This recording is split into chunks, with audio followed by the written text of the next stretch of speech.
One of the ways that we do control costs or help control costs too, as we were talking to customers, if they do have that itar requirement, or if they are interacting with the .mils on a daily basis, we'll go back to their scoping efforts and understand, hey, are 10 of your 100 employees interacting with itar on the day-to-day basis? If that's the case, then there are solutions where you can have your majority of people on your GCC environment, be cost effective that way, and then create a GCC high environment and then enclave those 10 people into that GCC high environment. So you get the best of both worlds. You protect your people that are dealing with itar on a day-to-day basis while saving the money and really gaining value from going GCC for the main part of your business.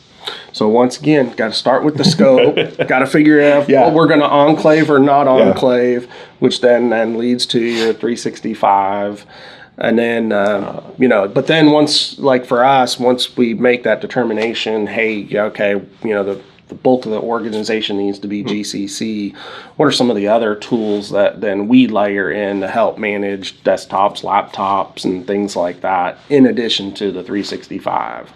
So the big tool that we bring to the table with our managed service subscription is we use something called Endpoint Central. It's a tool that installs an agent on each of the workstations, and that tool is able to provide us with the ability to remote manage the workstation, but we're also able to apply policies such as patch schedules, which are hugely important for the CMMC world. We're able to apply specific policies. So the one that comes to mind is there are requirements around the use of portable media. One of the policies that we roll out via our endpoint manager is controls on what machines can mount a USB drive, even down to the point of what serial number of the USB drive can they mount, so that you can effectively build a whitelist of portable media that you have in your company. That's really the main tool that we use day to day to manage, because it works really well in concert with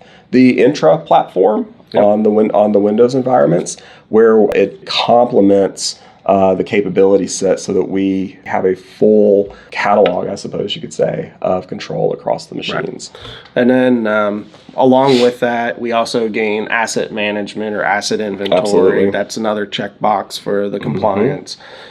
And then another thing that we see often is, especially in smaller organizations, they're accustomed to having that administrator access on their own personal device. They can come and install software whenever they want. Exactly. That's total opposite to the compliance model. But our endpoint manager, it does give them a self-service portal so that they can install applications that are allowed to be installed. Right.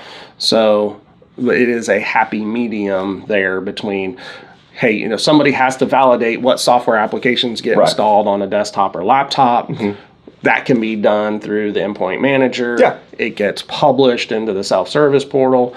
Now the employee doesn't necessarily feel that, all of their hands have been handcuffed, that they can still go in and still go, I'm on the road and I forgot to install this Adobe software or whatever it is. At least, hey, now I can still get it and, self-serve on that one. Yeah, absolutely.